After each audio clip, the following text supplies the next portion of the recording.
तो हेलो मेरे प्यारे नर्सिंग ऑफिसर्स, आई होप सभी की तैयारी बहुत अच्छी चल रही होगी। और अगर नहीं भी चल रही है तो आज मैं वो इम्पोर्टेंट पॉइंट्स आपके साथ में डिस्कस करूंगी जिसकी हेल्प से अगर आप बिगिनर हैं, नॉर्सेट की तैयारी करना स्टार्ट कर रहे हैं या फिर काफ़ी टाइम से प्रिपरेशन कर रहे हैं बट स्टिल डाउट में हैं कि कहाँ से पढ़ें, क्या पढ़ें, किस चीज़ को ज़्यादा फोकस से पढ़ना है, किस चीज़ को थोड़ा कम फोकस के साथ में पढ़ना है, तो ये वीडियो आपके लिए आज एक परफेक्ट सॉल्यूशन होने वाली है। यहाँ हम सारी बात करेंगे, बहुत ज़्यादा लंबा नहीं रहेगा आज का सेशन, बट येस जितनी देर का भी सेशन होगा it is going to be very useful for all the students जो नॉर्सेट की तैयारी कर रहे हैं या करने वाले हैं। Right, after getting so many messages from you all कि तैयारी कैसे करनी है, कहाँ से क्या पढ़ना है, उन सभी का सोल्यूशन आपको आज इस वीडियो में मिलने वाला है।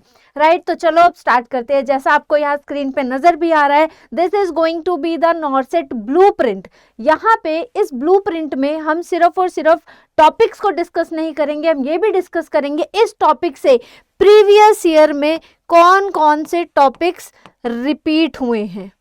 ठीक है, कौन कौन से PYQ टॉपिक्स रिपीट हुए हैं, सभी चीज़ों की आज बात करेंगे। सो हुआ ना ये बहुत इंटरेस्टिंग सेशन। अगर आप भी अपने फ्रेंड्स के साथ में नर्सिंग ऑफिसर की जॉब करना चाहते हैं, साथ में जिस तरह से कॉलेज डेज में पढ़ाई किया करते थे, फन किया करते थे और पढ़ाई करते थे, बिल्कुल उसी तरह से अगर आप नर्सिंग ऑफिसर अपने फ्रेंड्स के साथ ही बनना चाहते हैं तो उनके साथ में भी वीडियो शेयर कर देना। राइट, तो चलो अब स्टार्ट करते हैं। नाउ सबसे पहले तो सिनेरियो बेस्ड क्वेश्चंस का ट्रेंड बढ़ चुका है, ये सब हम जानते हैं, बहुत अच्छे से जानते हैं। अब नॉर्सेट का पैटर्न, जब नॉर्सेट बेटा स्टार्ट हुआ था, अगर मैं बात करूं नॉर्सेट कौन से ईयर में स्टार्ट हुआ था, नॉर्सेट स्टार्ट हुआ था ऑलमोस्ट 2020 में।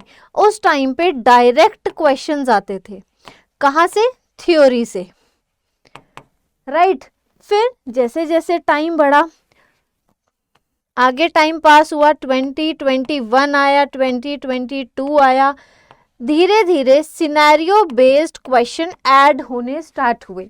इनिशियली हार्डली 10 क्वेश्चंस आते थे सिनेरियो बेस्ड, उसके बाद में 20 का रेशियो आने लगा।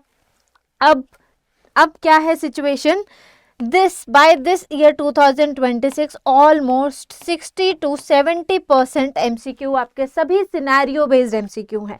और यही आके प्रॉब्लम अटकती है। ऐसा नहीं है कि नॉर्सेट ने, एम्स के एग्जामिनर ने, जिसने भी एग्जाम सेट किया, कि पहली बार में ही आपको हाई लेवल क्वेश्चंस दिए। कंपटीशन भी बढ़ रहा है, बच्चे पढ़ाई भी बहुत अच्छे से कर रहे हैं। राइट, सो इन चीज़ों को ध्यान में रखते हुए और जिस लेवल पे अब कॉम्प्लेक्स होती जा रही हैं चीज़ें, उन चीज़ों को ध्यान में रखते हुए एग्जामिनर पेपर ही ऐसे सेट करते हैं कि आप बहुत अच्छे से प्रिपेयर होके ही उस हॉस्पिटल सेटिंग में खड़े हों as a nursing officer. Right, अब नर्सिंग सिर्फ एक छोटा प्रोफेशन नहीं रह गया, it is a nursing officer post. Right, so अब हमें फोकस करना है क्लिनिकल सिनेरियो बेस्ड क्वेश्चंस पे। अब सबसे ज़्यादा बच्चे यहीं अटकते हैं। थ्योरी पढ़ ली, जितने बच्चों से मैंने अब तक बात की है, जितने बच्चों ने नॉर्सेट क्रैक किया है या नहीं भी किया है, सबसे ज़्यादा प्रॉब्लम कहाँ आती है? बच्चे बोलते हैं मैम हमने थ्योरी तो पढ़ ली 6 महीने लगा के, चलो मैक्सिमम टाइम लिमिट जितनी चाहिए होती है नॉर्सेट की तैयारी को वो है 6 महीने, इससे ज़्यादा की नीड नहीं होती। राइट, 6 महीने में ऑलमोस्ट सिलेबस हो जाता है आपका नॉर्सेट का। अब एक बच्चे ने 6 महीने लगा के पूरी थ्योरी पढ़ ली, ठीक है, थ्योरी तो पढ़ ली लेकिन साथ साथ में MCQ प्रैक्टिस भी किए। MCQ प्रैक्टिस करते टाइम जो स्कोर आ रहा था बच्चे का, it is lying between 60 to 70%। It is lying between 60 to 70%। अब मैं यहाँ पे किसी भी कैटेगरी की बात नहीं करूंगी, बट प्रॉब्लम कहाँ आ रही थी? ये 60 to 70% कंटिन्यूस ट्रेंड बना हुआ था उस बच्चे का। रीज़न क्या था? कि वो उस पढ़ी हुई थ्योरी को क्लिनिकली अप्लाई नहीं कर पा रहा था क्वेश्चन में। क्वेश्चन मॉडिफाइड था, क्वेश्चन चेंज था और आंसर तक बच्चा नहीं पहुंच पाया। अल्टीमेटली नेगेटिव ज़्यादा होते रहे और ये प्रॉब्लम होती रही। अब इसका सॉल्यूशन क्या है कि हमें अपनी तैयारी की स्ट्रैटेजी को बदलना है। स्ट्रैटेजी को बदलना किस वे में है? पढ़ना वही है। Theory is not going to change, चाहे आप नॉर्सेट की तैयारी कर रहे हो, चाहे आप किसी और एग्जाम की तैयारी कर रहे हो, थ्योरी सेम रहेगी जो आपने बीएससी में पढ़ा है। बीएससी में हम ज़्यादा थ्योरेटिकल चीज़ों पे फोकस्ड होते हैं, बट जब हम किसी भी गवर्नमेंट रिक्रूटमेंट एग्जाम की बात करते हैं, रिक्रूटमेंट का मतलब है जॉब, राइट, और आपको वो चीज़ें प्रैक्टिकली करनी है हॉस्पिटल में, तो आपकी वो पढ़ी हुई 4 साल की थ्योरी को आपको दोबारा से मगअप करना है और उसको क्लिनिकली अप्लाई कैसे करना है ये समझना है with in the 6 months period जो मैंने कहा कि तैयारी के लिए चाहिए होते हैं। वो 6 महीने इनफ टाइम है। अब इस इनफ टाइम में पढ़ना क्या है, यहाँ होती है सबसे ज़्यादा गलती बच्चों से।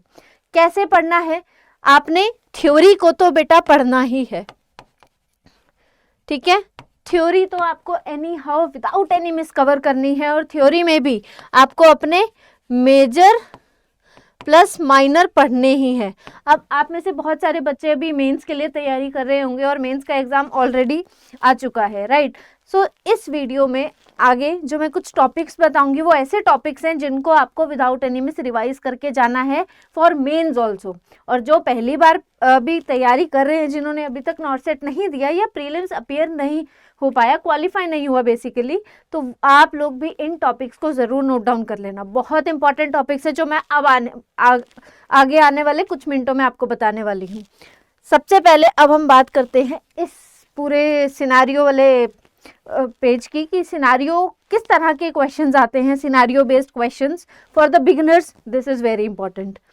सबसे पहले तो I am not going to read all the questions, कुछ एग्जांपल्स इसमें से हम रीड करेंगे, अदरवाइज आप इसमें देख सकते हो बहुत सारे एग्जांपल्स मैंने लिखे हैं।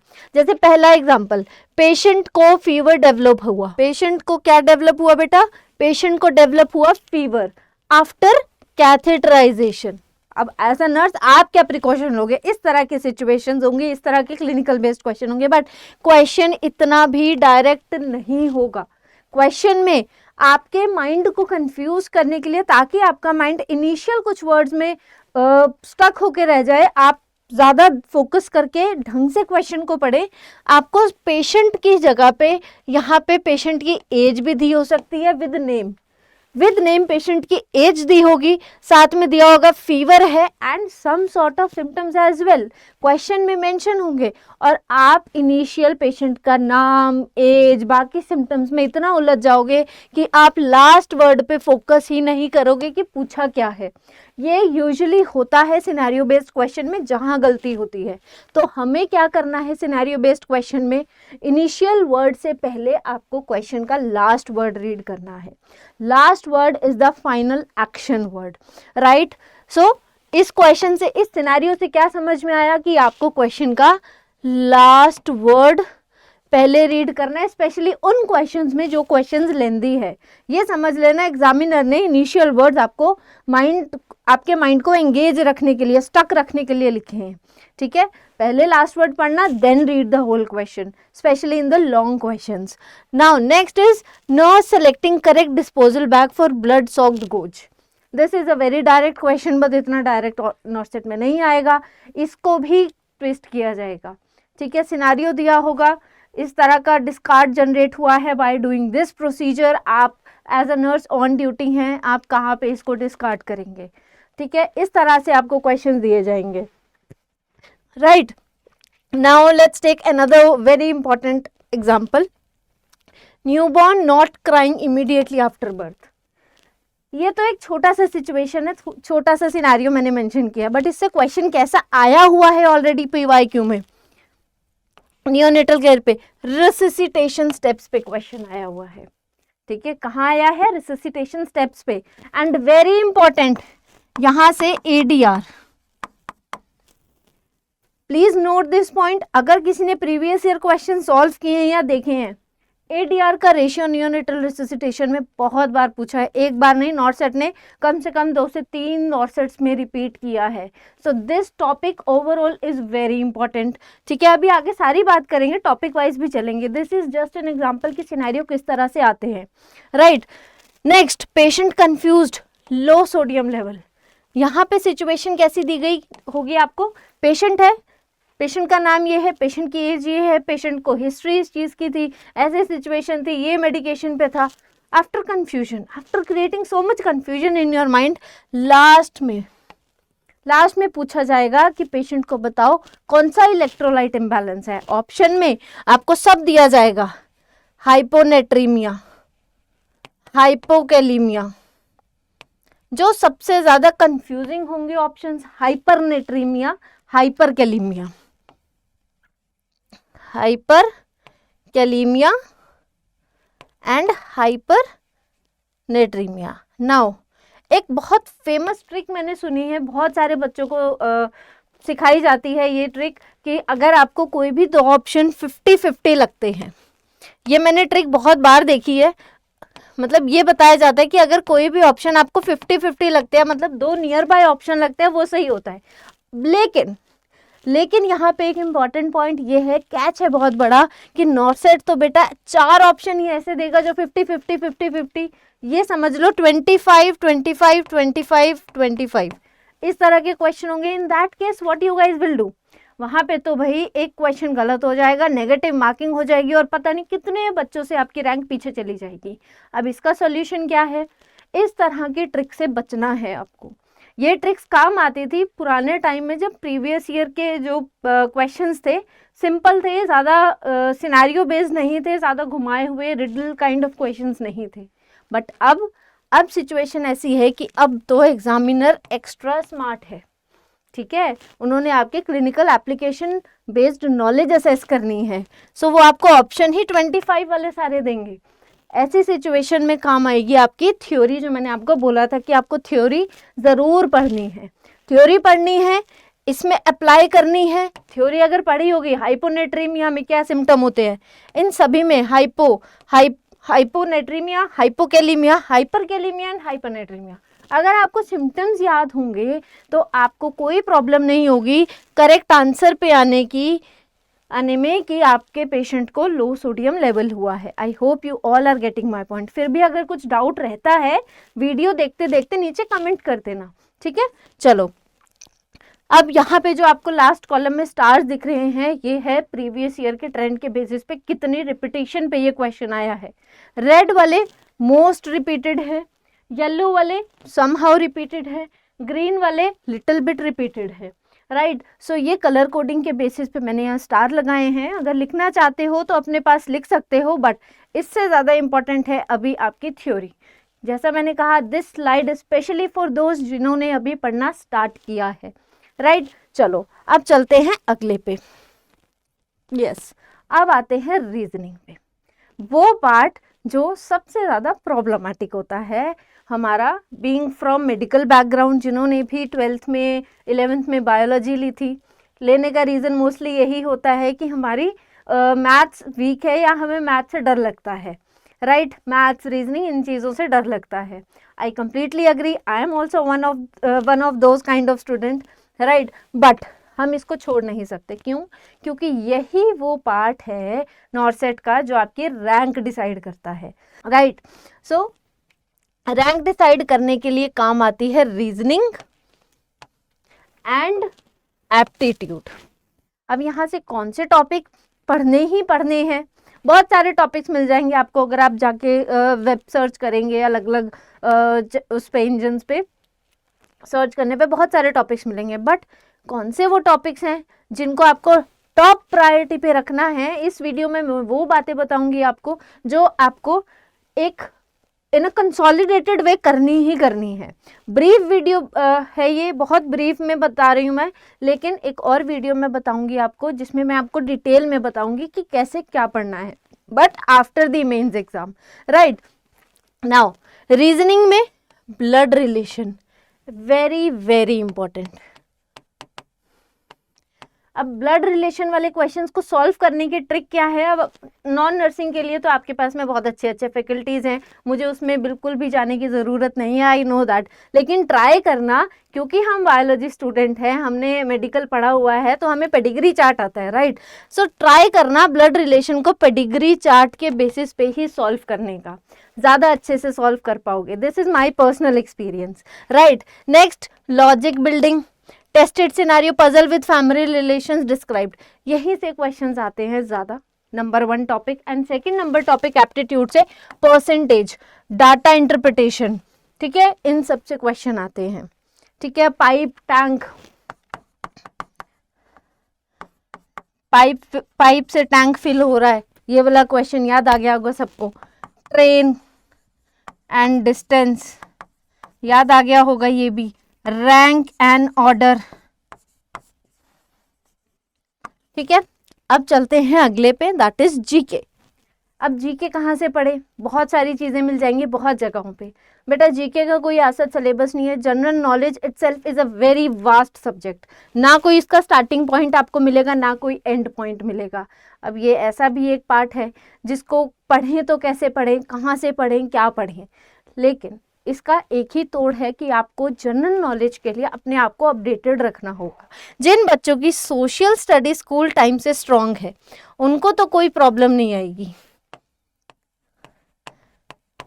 ठीक है, जिनकी स्ट्रांग है उनको कोई प्रॉब्लम नहीं आने वाली, लेकिन जिनकी वीक है उनको क्या करना है, डेली बेसिस पे कुछ हिस्ट्री की, कुछ करंट की, जनरल नॉलेज की चीज़ों को रीड करना है या फिर वीडियोस के बेसिस पे देखना है, ठीक है।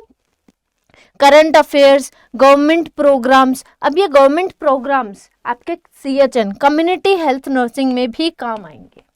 सिर्फ जीके कवर नहीं हो रहा है यहाँ से बेटा, यहाँ से आपकी कम्युनिटी हेल्थ नर्सिंग का भी एक इम्पॉर्टेंट टॉपिक है जो कवर हो रहा है, दैट इज प्रोग्राम्स, राइट। ये तो बात होगी जीके की। अब एक और पार्ट है जो है इंग्लिश। एक होती है जनरल इंग्लिश जिसमें बहुत सिंपल वर्ब्स पूछे जाते हैं, कुछ वर्ड्स आते हैं, ठीक है, एक सेंटेंस बनाना है, वर्ब की फर्स्ट फॉर्म को थर्ड फॉर्म में कन्वर्ट करना है, this is a very basic general English. But नॉर्सेट के examiner sometimes, I'm not saying always, but sometimes they give questions from English जो थोड़ी सी एडवांस होती है। कुछ ऐसे वर्ड्स, कुछ ऐसी वोकैबुलरीज ऐड होती हैं क्वेश्चंस में जो हमने कभी, मतलब वी कैन से हमने रैंडमली कभी यूज़ नहीं किया या देखा नहीं होता, इस तरह की चीज़ें। तो इसके लिए क्या करना है, अब इसके लिए I will not suggest even कि आप अलग से इंग्लिश की क्लासेस लेने बैठ जाओ, नहीं, सिर्फ और सिर्फ रेगुलर जो भी आपके पास में इंग्लिश के डाटा है या जो भी इंग्लिश का आपके पास में सोर्स है वहाँ से सिर्फ एक बेसिक रिवीजन करते रहो और जितना हो सके अपने वोकैबुलरी को इंक्रीज करते रहो, ठीक है। बात करो ज़्यादा से ज़्यादा अपने फ्रेंड से इंग्लिश में, अपने आप वर्ब की फॉर्म समझ में आने लग जाएंगी। होता है बहुत सारे बच्चे हैं जिनको इंग्लिश प्रोनाउंसिएशन में प्रॉब्लम है, आपकी प्रोनाउंसिएशन वहाँ कोई नहीं देख रहा, सिर्फ ये देखा जा रहा है कि आपको इंग्लिश की नॉलेज कितनी है, राइट। सो आपको ग्रामर, टेंस, आर्टिकल्स, ये सब चीज़ें आनी चाहिए। And sometimes you should also know how to write a sentence लिखने के लिए ऑफ कोर्स हमें ये सारी चीज़ें चाहिए, राइट। सो ये सब चीज़ें आपको पढ़नी है इन नॉन नर्सिंग अगर आप कंप्लीट कर लेते हो along with your this nursing subjects, then definitely after 6 months NORCET आपका क्रैक होगा ही होगा, ठीक है। नेक्स्ट नॉर्सेट सितंबर में स्केड्यूल्ड है, ठीक है। एक बहुत डिटेल्ड वीडियो भी आएगा मेरा जिसमें मैं बताऊंगी आपको कि आपको कौन से टॉपिक को कैसे पढ़ना है, स्मार्ट वे में पढ़ना है, ताकि आपके clinical scenario based question solve हो जाएं, राइट। चलो अब चलते हैं आगे। अब आगे सब्जेक्ट वाइज टॉपिक्स पे, बहुत सारे टॉपिक्स हैं नॉर्सेट के लिए इम्पॉर्टेंट है, लेकिन उनमें से कुछ ऐसे टॉपिक्स हैं जो नंबर 1 पे आते हैं। अगेन आई एम सेइंग बहुत सारे टॉपिक्स हैं लेकिन कुछ टॉपिक नंबर 1 पे आते हैं, ठीक है। जैसे अगर बात करें हम FON की, फंडामेंटल ऑफ नर्सिंग सब्जेक्ट की, फंडामेंटल ऑफ नर्सिंग में इम्पॉर्टेंट है आपका biomedical waste biomedical waste management, ठीक है। इसके अलावा और क्या इंपॉर्टेंट है नंबर 1 पे, 5 मोमेंट्स ऑफ हैंड हाइजीन। अब यहाँ से कभी डायरेक्ट क्वेश्चन आपको नहीं मिलेगा, 5 मोमेंट से कभी डायरेक्ट क्वेश्चन नहीं मिलेगा। सिनेरियो दिया होगा और आपसे पूछा जाएगा what will be your next action. आप एक पेशेंट को ट्रीट कर रहे हो, ये सिचुएशन है, ये प्रोसीजर परफॉर्म किया है, what will be your next action. अगर आफ्टर द प्रोसीजर है यू शुड नो, अगर बिफोर द प्रोसीजर है you should know the answer, right. So इस तरह से यहाँ से क्वेश्चन बनेगा, डायरेक्ट नहीं पूछेंगे बताओ 5 मोमेंट्स ऑफ हैंड हाइजीन कौन से, या फिर फॉलोइंग में से हैंड हाइजीन के मोमेंट्स कौन कौन से हैं या कौन सा नहीं है। ये क्वेश्चन नॉर्सेट में मत एक्सपेक्ट करना, बाकी एग्जाम में कर सकते हो but don't expect this in नॉर्सेट exam, right. Another important topic is core ethics. Ethics को लेके बहुत सारे क्वेश्चन है एंड बच्चे मोस्टली इसकी टर्मिनोलॉजीज में ही कंफ्यूज रहते हैं। ऑटोनॉमी, बेनिफिशंस, कॉन्फिडेंशियलिटी, ये कुछ ऐसे टर्म्स है। चलो यहाँ तक तो बात समझ में आई FON की। बाकी कुछ ऐसे टॉपिक्स है FON के जहाँ से सिनेरियो बेस्ड क्वेश्चन बनते हैं। कहाँ से बनते हैं?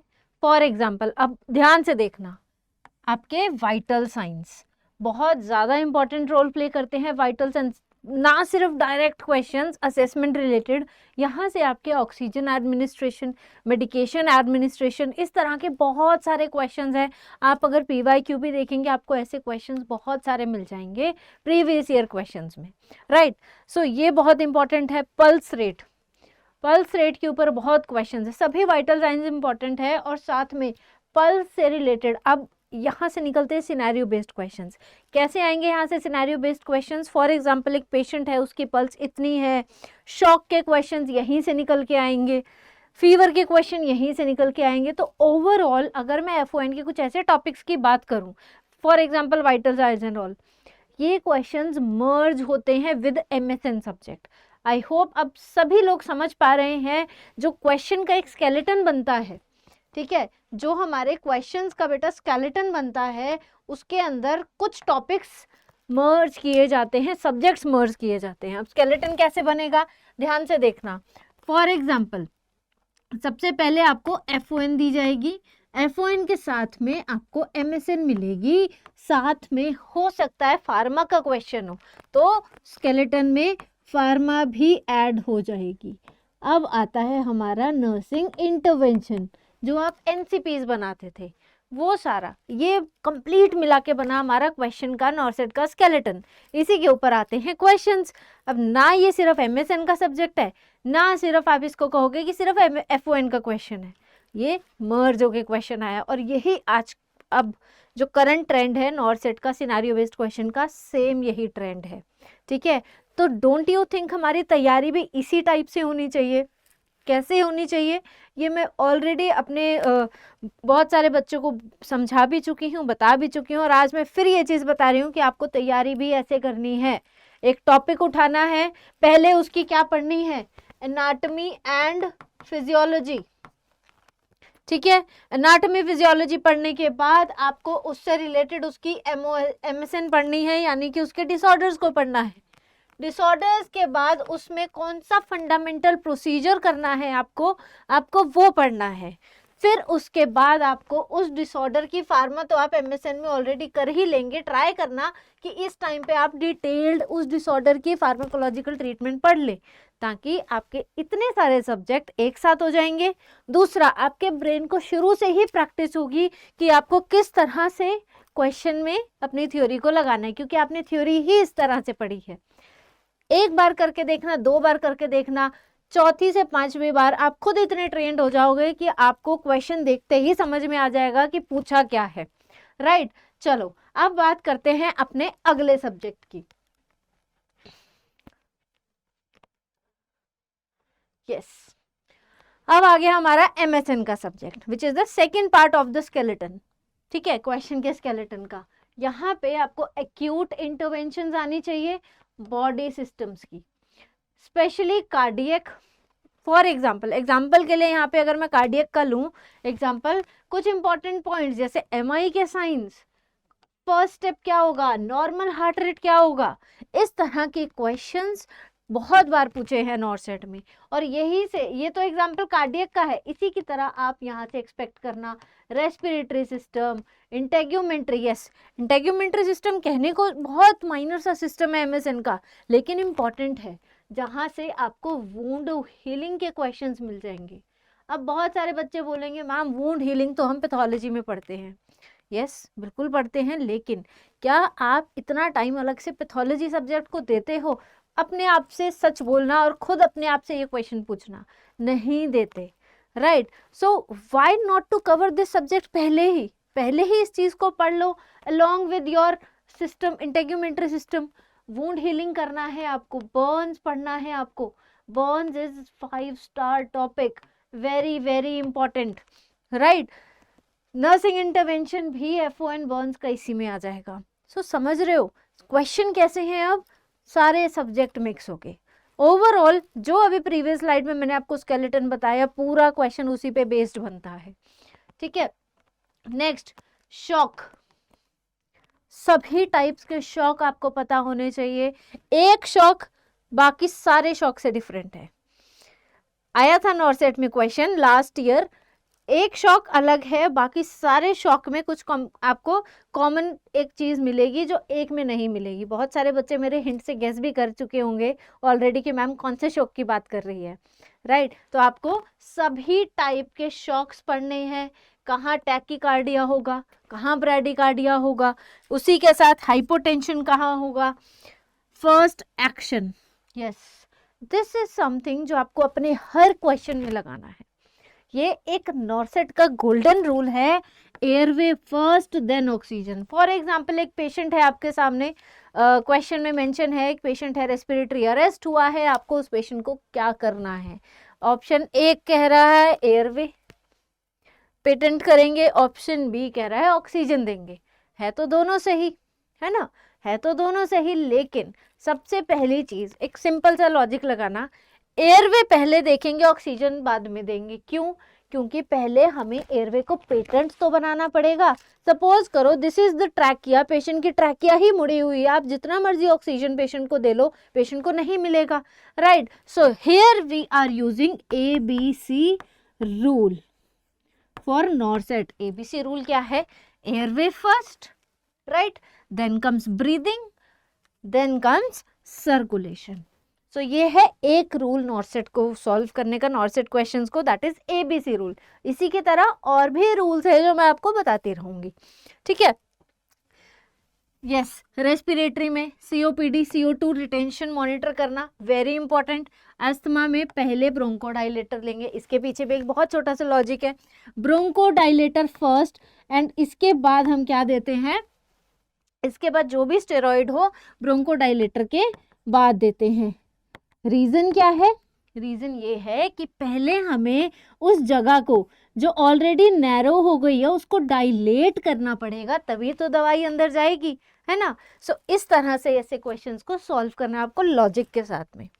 अब चलते हैं आगे। यस, न्यूरो एंड इलेक्ट्रोलाइट्स में भी GCS scoring important, electrolytes very important, ठीक है। मेटाबॉलिक एसिडोसिस, एल्कलोसिस, ये सब चीज़ें आपको पढ़नी है, मिस मत करना फॉर योर मेंस एग्जाम। फिर मत कहना कि मैम किसी ने बताया नहीं था। चलो नेक्स्ट पे चलते हैं, फार्माकोलॉजी। अगेन ये तो याद कर लेना 100%। और अगर क्वेश्चन देख के लग रहा है, अटेम्प्ट करने की कोशिश की कैलकुलेशन में, लेकिन 35 सेकंड से ऊपर लग गया, डोंट अटेम्प्ट दैट, ठीक है। इससे ज़्यादा लग गया अगर टाइम तो समझ लेना ये क्वेश्चन मेरे लिए नहीं है कैलकुलेशन वाला, उसको स्किप कर देना, ठीक है। सो इस चीज़ से बचने के लिए, स्किप ना करना पड़े, आपकी प्रैक्टिस बहुत अच्छी होनी ज़रूरी है, ऑन द टिप्स होना ज़रूरी है, आपके पूरा डोज का MCQ, ठीक है। तो अभी फिर भी थोड़ा बहुत टाइम है, अगर डेली के 5 MCQ भी करोगे, इसके डेली के 5 डोज कैलकुलेशन भी करोगे तो थोड़ी प्रैक्टिस अच्छी हो जाएगी। बट इसमें भी जो मैंने आपको पहले वाली वीडियो में भी बताया था, डोपामीन, डोब्यूटामिन, कुछ ऐसे ड्रग्स हैं जिनको आपको अच्छे से याद करना है, एटलीस्ट फॉर्मूला याद कर लेना, ठीक है। चलो 5 out of 6 rights of administration, direct question यहाँ से नॉर्सेट नहीं देता, but you should no, right. And antibiotics, allergic reactions, anaphylactic reaction, पहले क्या होगा, सेकंड नंबर पे क्या होगा, थर्ड नंबर पे क्या होगा, इस तरह से आपको ये याद करना है, ठीक है। टॉक्सिसिटी वाले कुछ ड्रग्स लाइक डिजॉक्सिन हो गया, लिथियम हो गया, ठीक है, कुछ ऐसे ड्रग्स जिनकी टॉक्सिसिटी बॉडी में होती है, MgSO4 टॉक्सिसिटी, ये ड्रग्स अच्छे से याद कर लेना with their therapeutic levels and their toxicity levels. और टॉक्सिसिटी लेवल्स में भी आप फॉर एग्जांपल लिथियम का लेते हैं एग्जांपल, आपके सामने लिथियम का क्वेश्चन आया जो एक बहुत लास्ट ईयर क्वेश्चन आया था, बहुत कंफ्यूजिंग ऑप्शंस के साथ में, पेशेंट का 1.2 से एक्सीड कर गया लिथियम का थेरेप्यूटिक लेवल, ठीक है, सीरम में लिथियम लेवल 1.2 से एक्सीड कर गया, इंटरवेंशन क्या होगा, क्या स्टॉप करोगे या स्लो कर दोगे या टेम्परेरीली स्टॉप करोगे, इस तरह के कुछ कंफ्यूजिंग से ऑप्शंस थे। अब यहाँ पे आके बच्चों ने गड़बड़ क्या की, वहाँ उन्होंने इमीडिएटली स्टॉप पे क्लिक किया, जबकि जब भी 1.2 से ज़्यादा होना स्टार्ट होता है उस टाइम पे डॉक्टर को इन्फॉर्म करना है और टेम्परेरीली स्टॉप करना है। जब 1.5 क्रॉस कर जाए देन इमीडिएटली स्टॉप करना, टॉक्सिसिटी हो गई है। 1.2 एक्सीड करने का मतलब है कि होनी स्टार्ट हुई है। सो इस तरह के कुछ कॉन्सेप्ट्स हैं जिनको आपको समझना है, ठीक है। अब चलते हैं आगे। कम्युनिटी हेल्थ नर्सिंग, वो सब्जेक्ट जो मैंने लास्ट वीडियो में बताया था, थोड़ा सा बोरिंग लगता है, लेकिन मैं आपको बताऊंगी पढ़ना क्या है, ठीक है। दैट इज़ वाई उस वीडियो के बाद मैंने ये वीडियो बनाया है। मैंने उसी दिन कहा था कि मैं कुछ ऐसे टॉपिक्स भी आपको बताऊंगी जो आपको पढ़ने ही पढ़ने हैं। अब ये वही टॉपिक्स हैं। कम्युनिटी हेल्थ नर्सिंग में स्पेशली इम्यूनाइजेशन टाइमलाइंस आपको ऑन द टिप्स याद होनी चाहिए, ठीक है। आपका करंट इम्यूनाइजेशन स्केड्यूल आपको याद होना चाहिए, ठीक है।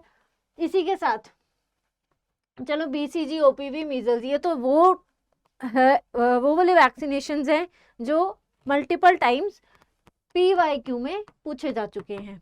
नेक्स्ट है नेशनल डिफेंस प्रोग्राम्स, ठीक है। वो प्रोग्राम जो नेशनली यूज किए जाते हैं against some diseases like DOTS for TB, tuberculosis control, NACP for HIV AIDS program, NHM for rural health framework.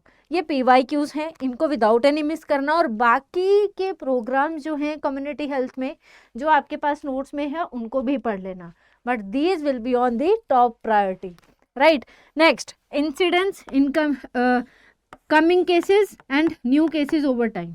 Incidents ये ज़रूर पढ़ लेना, इसका कॉन्सेप्ट समझ लेना, बहुत ज़्यादा कंफ्यूजिंग नहीं है। प्रेवलेंस का मतलब और इंसिडेंस, ये दो टर्म है जो थोड़े कंफ्यूजिंग है, इंटरचेंजेबली बच्चे यूज़ करते हैं, लेकिन आपको करेक्ट मीनिंग पता होना चाहिए, ठीक है। चलो, सो नेशनल प्रोग्राम्स और इम्यूनाइजेशन शेड्यूल पूरे कम्युनिटी हेल्थ में सबसे ज़्यादा इंपॉर्टेंट है। अगर बात करें कमिटीज़ की, मैंने देखा बहुत सारे बच्चे कमिटीज़ को रटते हैं, इधर उधर जाते हैं, मतलब हर तरफ लिख के रखा हुआ है, अपने रूम में भी कमिटीज़ है, मुदालियार कमिटी, भोर कमिटी। आई विल नॉट से इम्पॉर्टेंट नहीं है, लेकिन अब जो करंट सिचुएशन है, करंट ट्रेंड है क्वेश्चंस का, उसमें कमिटी नहीं पूछी जाती, ठीक है। आपको याद है, दैट इज़ फाइन, लेकिन अब अननेसेसरी टाइम उस पर ना लगाते हुए इन चीज़ों पे ज़्यादा फोकस करना आप, ठीक है। चलो, अब चलते हैं अगले पे, OBG, obstetrical and gynaecological nursing में सबसे ज़्यादा इम्पॉर्टेंट PPH के साथ APH भी ज़रूरी है, लेकिन PPH इज़ मोर इम्पॉर्टेंट, क्योंकि PYQ ज़्यादा फोकस PPH पे करता है। ये वो इमरजेंसी है जिसमें हॉस्पिटल में आपको पेशेंट मिलेगा। APH में पेशेंट कम मिलेंगे, लेकिन PPH में पेशेंट ज़्यादा मिलेंगे। दैट इज़ वाई ये PYQ में रिपीट हुआ है और ये आने वाले नॉर्सेट में भी रिपीट होगा।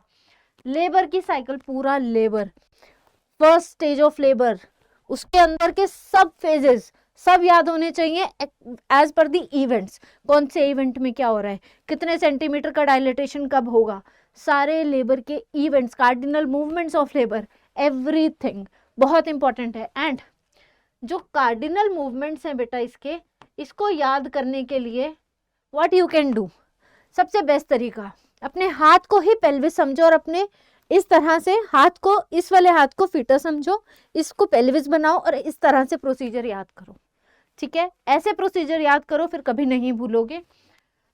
नेक्स्ट है critical complications, eclampsia, pre eclampsia which can proceed to the active seizure during the labour, right. So ये जरूर याद कर लेना, ये वो टॉपिक है OBG के जो आपको आने चाहिए। Yes, one more important thing, that is डिसेलरेशंस।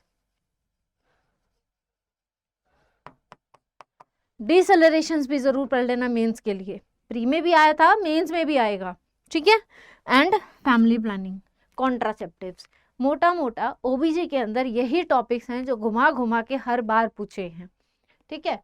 अब चलते हैं अगले पे, अब आगे पीडियाट्रिक नर्सिंग पे, ठीक है। चाइल्ड हेल्थ नर्सिंग में आता बहुत कुछ है, लेकिन इसमें से हम क्या पढ़ के जाए, अब मेंस के लिए दिन भी नहीं बचे। तो आपको बेटा सबसे पहले तो अपना वो याद करना है ग्रोथ एंड डेवलपमेंट चार्ट, ठीक है, ग्रोथ एंड डेवलपमेंट चार्ट याद कर लेना, ठीक है, पूरा का पूरा on the basis of WHO। along with this, जैसे आप ये पढ़ लोगे पूरा ग्रोथ एंड डेवलपमेंट बच्चा क्या करना कब स्टार्ट करता है, दूसरा आप पढ़ लेना बेटा बहुत ध्यान से, रेसिसिटेशन नॉट मेंशन्ड हेयर, नियोनेटल रेसिसिटेशन जिसमें ADR की डोज जरूर आपको याद होनी चाहिए। फर्स्ट एक्शन बेबी हुआ, yes this is the scenario, very important. इस तरह के क्वेश्चन आप अब मेंस में एक्सपेक्ट करना। सिनेरियो है newborn not crying immediately after birth, आप क्या करोगे, आप वहां पे ऑन ड्यूटी नर्स है, ठीक है, आप क्या करेंगे, first action clear the airway, suction mouth then nose, ठीक है, पहले आप एयरवे क्लीन करोगे, ABC रूल लगाना है, सक्शन माउथ देन नोज, पहले माउथ सक्शन करना है, that too not very deep, no deep suction. ये छोटे छोटे डिटेल से आंसर गलत होते हैं, ऑप्शन में आपको सक्शन दिया होगा लेकिन अगर साथ में डीप लिख दिया तो ऑप्शन चूज मत करना, ठीक है, नहीं तो वेगल स्टिमुलेशन हो जाएगा, बच्चा चला जाएगा ब्रैडी में, ठीक है, ब्रैडीकार्डिया में।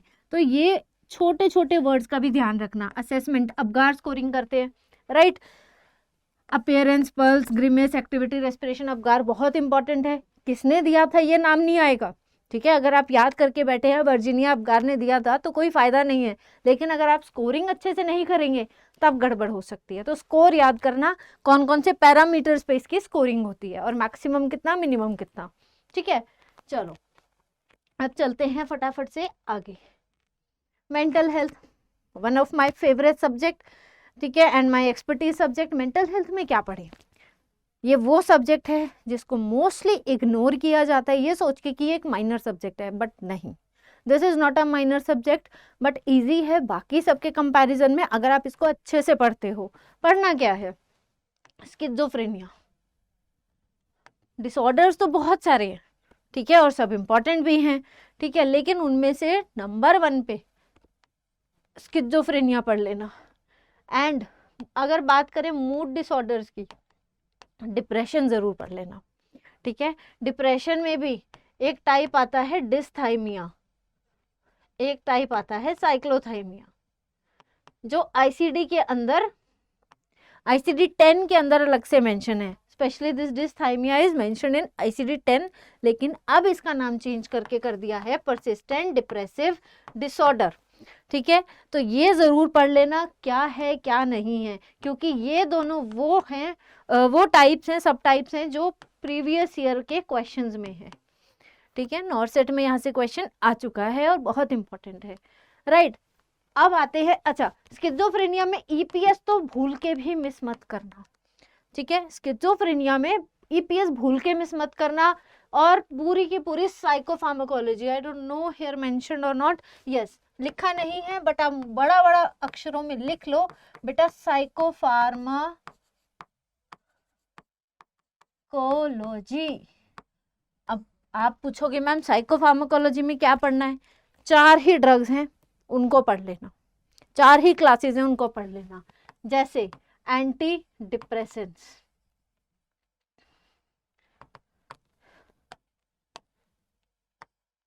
एंटी साइकोटिक्स,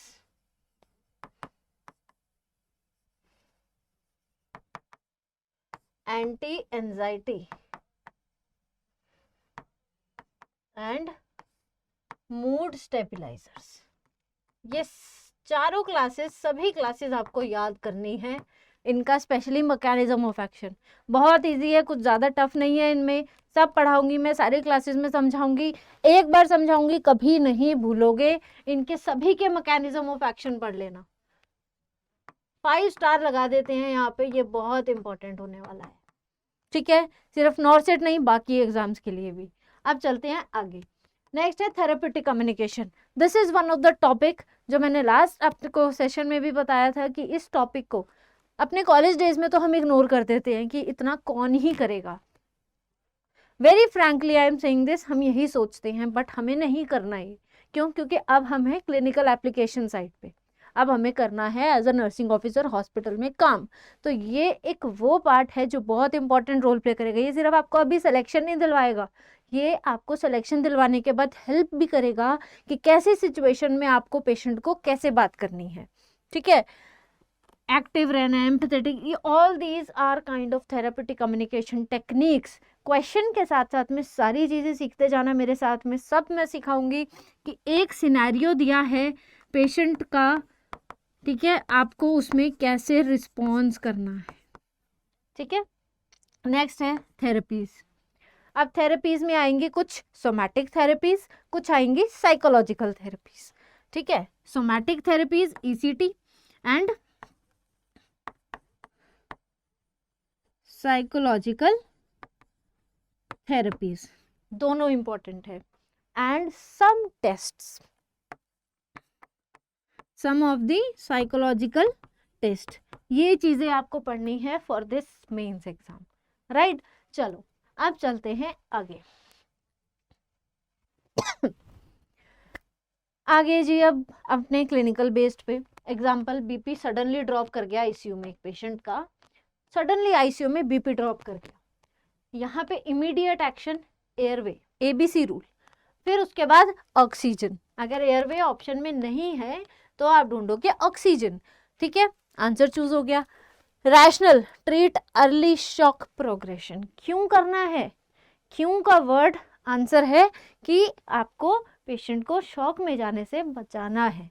ठीक है, नेक्स्ट सिचुएशन का एग्जांपल, न्यूबॉर्न है, क्राई नहीं कर रहा, पीडियाट्रिक का क्वेश्चन है, राइट। क्लियर करेंगे एयरवे, सक्शन करेंगे, कैसे, पहले माउथ देन नोज। ठीक है, पहले mouth then nose. Establish autonomous breathing, क्यों करना है, ताकि बच्चा ऑटोनोमसली खुद से ब्रीदिंग कर सके, right. Chest pain, sweating, ECG, oxygen देंगे पहले फिर ECG करेंगे। प्रिजर्व मायोकार्डियल टिश्यू, ताकि मायोकार्डियल इन्फेक्शन ना हो, नहीं तो ऑक्सीजन सप्लाई कट हो जाएगी, मायोकार्डियल टिश्यू तक ऑक्सीजन नहीं पहुंचेगा एंड पेशेंट में get MI attack, right. Wheezing, difficulty breathing, bronchodilator देंगे ताकि जो ब्रोंकाई है पेशेंट की डायलेट कर जाए, right. Progressive aggressive agitated patient है, दिस इज योर PYQ, आ चुका है यहाँ से क्वेश्चन, MHN का क्वेश्चन है ये। अगर एग्रेसिव पेशेंट है आप क्या करोगे, आपको यूज करनी है यहाँ थेराप्यूटिक टेक्निक।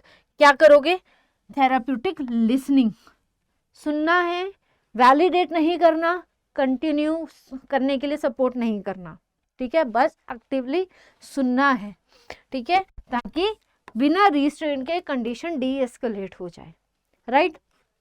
सो इस तरह के क्वेश्चंस आएंगे आपके मेंस के एग्जाम में। नॉर्सेट के प्री के एग्जाम में 60 to 70% क्वेश्चंस थे बेटा सिनेरियो बेस्ड, लेकिन जो मेंस का एग्जाम होता है उसमें ज़्यादा आते हैं क्वेश्चन सिनेरियो बेस्ड। ठीक है, तो इस बेसिस पे आपको इन चीज़ों को रिवाइज करना है, स्पेशली छोड़ना कुछ भी नहीं है, जितना पढ़ लिया नया कुछ उठाना मत, लेकिन इन टॉपिक्स को पक्का कर लेना, 100% पक्का कर लेना। फिर बाद में मत कहना कि मैम किसी ने बताया नहीं था कि पढ़ना क्या है। So that's all about today's session. और कोई भी डाउट हो मेंस एग्जाम से रिलेटेड नीचे कमेंट कर देना, ठीक है। और नेक्स्ट क्लास में I will try to take all your doubts, जो भी आपके डाउट्स आएंगे मेंस से related. Till then keep studying. Thank you so much everyone.